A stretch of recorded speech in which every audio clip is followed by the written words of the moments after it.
নমস্কার, কেমন আছেন সবাই? সুপ্রিয়ার ঘর কারণে একটা ভিডিওতে সবাইকে স্বাগত। আজকে সকাল সকাল আমি সব কাজ সেরে আমার এই টমেটো বাগানে এসে সময় কাটাচ্ছি। কিছু টমেটো পেকে গেছে, কিছু কাঁচা আছে, দেখতে এত সুন্দর লাগতেছে, দেখাই আপনাদের।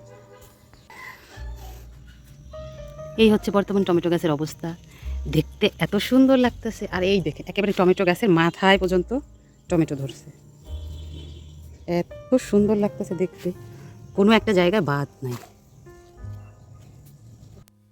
খেতে কতটা সুস্বাদু হবে এটা বড় কথা না, নিজের কাছে হইছে এটা হচ্ছে সব থেকে বেশি ভালো লাগে। আর একটা বেগুন গাছে বেগুন হয়েছে, বেগুনটা উঠাবো, চলে। আমি শহরের উপর থাকলেও আমার বাড়িতে অনেক জায়গা আছে, তার জন্য এটা ওটা গাছ লাগাই, বসে থেকে লাভ কি। আর যেটা হয় জানেন, খেতে যেমন সুস্বাদু তেমন নিজের মনের মধ্যে একটা তৃপ্তি থাকে, হ্যাঁ আমার হাতের এটা।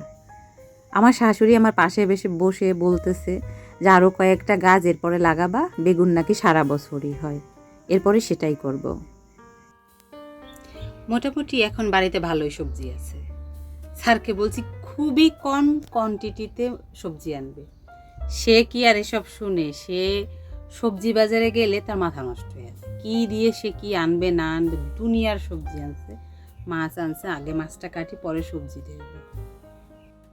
আমার বাড়িতে এখন কন্টিনিউ পাঙ্গাস মাছ আসে, কারণ আমার যে দুটো পোষ্য আছে ওদের অনেক পছন্দের মাছ পাঙ্গাস মাছ। পাঙ্গাস মাছ রান্না করে ভাত দিয়ে মাখিয়ে দিলে খুব ভালো খায়। স্যারকে বললাম যে একটুখানি ক্যামেরাটা ধরো, কয়েকটা টমেটো তুলি, আজকে টমেটোর চাটনি রান্না করব। আমার শাশুড়ি তো ভীষণ খুশি নিজেদের গাছের। ওনাকেই বলছিলাম যে আপনি পারেন, বলতেছে যে আমি পারতেছি না, আমার হাত কাঁপে, তুমিই পারো। অনেক তৃপ্তি লাগে এইগুলো করতে, জানেন। হয়তো অনেকে বলতে পারে যে একটুখানি টমেটো, তো এই দেখেন পাখিতে টমেটো এভাবে খেয়ে ফেলতেছে, আগের দিন অনেক খেয়ে ফেলছে, এখন আর পুরো লাল করতেছি না, একটুখানি লাল হলেই সবগুলো কেটে ফেলতেছি। জানেন, এই টমেটোগুলো যখন কাটতেছি আমার শাশুড়ি বলতেছে, যাদের যাদের ভিডিও আমি দেখি মাকে নিয়ে একসাথে টিভিতে, মা বলতেছে তাদেরকে বলো আইসা নিয়ে যাইতে। যদি কাছাকাছি কেউ থাকতো তাহলে তো অবশ্যই বলতাম। সালমা আপুকে খুব মিস করতেছি, সত্যি কথা বলতেছি। আহারে দেখেন কি হলো, কেসিতে আমার হাতটা কেটে গেল অনেকখানি। বুঝলাম না এই কেসিটা জানেন কি ধার, কিনছি কিন্তু 100 টাকা দিয়ে, ওর কাজ ও করেই যাচ্ছে। যাই হোক, আমার এখানে কাটাকুটো হলো, আমার আরও একটু সংরক্ষণ করা বাকি আছে, চলুন দেখাই আপনাদের। এই দেখুন আমার স্ট্রবেরি, এখন এদেরকে হারভেস্ট করব।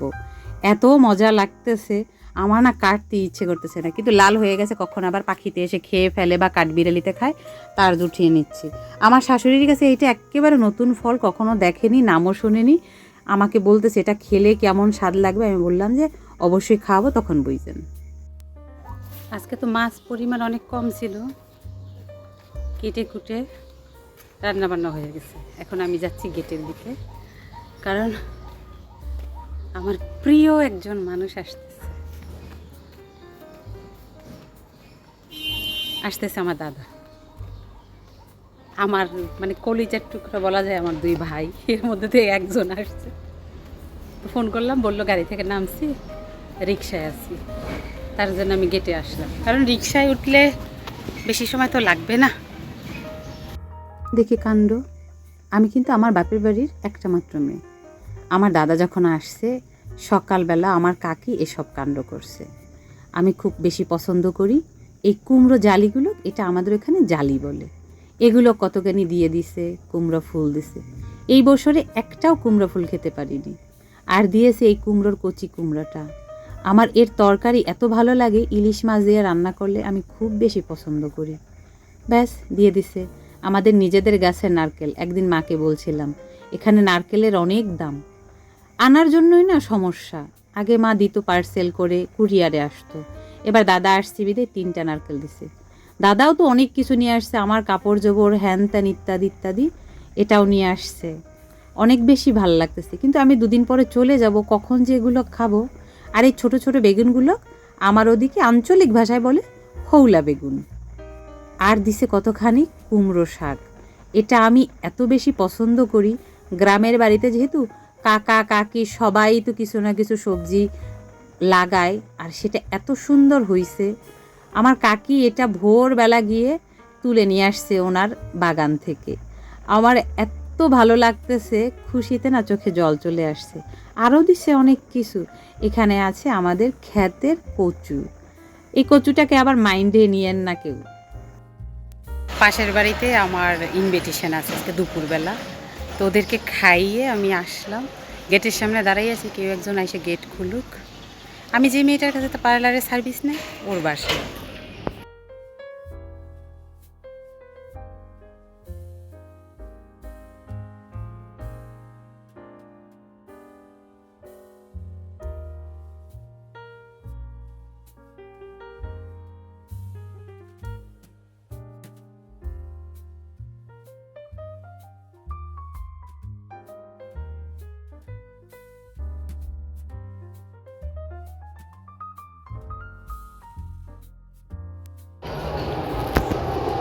বাড়িতে এসে আমি আবার বের হচ্ছি। আমার ডেন্টিস্টের অ্যাপয়েন্টমেন্ট ছিল 4টার সময়, এখন 4টা+ বাজে। স্যারে আসছে প্রিয়াঙ্কাদের বাসা থেকে, এসে তাকে খেতে দিলাম। আমি এখন বের হচ্ছি। আমি এসেই দেখি ডাক্তার চলে আসছে। আমার এই একটুখানি সময় লাগলো, এখন বাড়ির দিকে যাবো। ডাক্তার আমাদের পরিচিত, এই জন্য আমার ওয়েট করা লাগলো না, আসার সাথে সাথে হয়ে গেছে।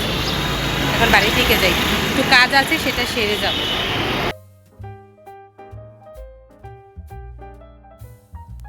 বাড়ি আসছি অনেকক্ষণ হয়ে গেছে। আইসা সন্ধ্যা দিলাম, আবার স্যারকে চা করে দিলাম। আর আসার সময় আমি একটা নিয়ে আসছি, কাপ্তান নিয়ে আসছি, আমার খুব পছন্দ হইলো। একটুখানি ঢুকছিলাম আড়ংয়ে, ওইখান থেকেই পছন্দ হলে নিয়ে আসছি। আর আড়ংয়ে যে ভিডিও করার মতো অবস্থা নেই, এত বেশি ভিড়, সবাই কেনাকাটা করতেছে। আমি আগে একটু ফ্রেশ হই, তারপর বাদ বাকি কাজ। আমি যত খাবার পছন্দ করি তার থেকে অন্যতম একটা খাবার হচ্ছে এই কুমড়ো ফুলের বড়া, আমার খুবই পছন্দের। তো আজকে রাতে মন ভরে এটা দিয়ে ভাত খাবো। আমি বড়াগুলো ভাজতেছি আর মায়ের সাথে কথা বলতেছি। ফুলগুলোকে একটু ছিঁড়ে গেছে, তো তার জন্য মেখে সেকে বড়াটা বানালাম। পেট ভরে ভাত খেয়েছি। কয়েকদিন আগে আমি দুধের সর থেকে বাটার করে রাখছিলাম ফ্রিজে। জানেন, আমি যেটা দেখলাম, ফ্রিজে যে বাটার করে রাখছি, এটায় না অনেক ভালো ঘি হয়েছে, অনেকটা পরিমাণে হয়েছে। আমার 1 বক্স ছিল দুধের সর, তাই দিয়ে এখন আমি ঘি করে নিলাম। আপনাদের তো বললাম আমি দেশের বাইরে যাব, তার জন্য এই সময় আমি ঘিটা করলাম, নতুবা এটা বাটার হিসেবে রেখে দিতাম। ঘিয়ের যে নিচের চাশনিটা হয়, এটা আমার শাশুড়ি অনেক বেশি পছন্দ করে। আমি আগে এত বেশি পছন্দ করতাম না, ওনার সাথে খেতে খেতে খুব এখন ভালো লাগে। যাই হোক, এটা আমি স্টোর করে রাখি। চলুন তাহলে ভিডিওটা আজকের মতো এখানেই শেষ করছি। যদি ভালো লেগে থাকে তাহলে অবশ্যই একটা লাইক করে দেবেন। আর ভিডিও সম্পর্কে কিছু জানার থাকলে অবশ্যই কমেন্ট করে জানাবেন। সবাই সুস্থ থাকবেন, ভালো থাকবেন, সাবধানে থাকবেন। দেখা হবে পরবর্তী আরও একটা ভিডিওতে। ততক্ষণের জন্য সবাই ভালো থাকবেন।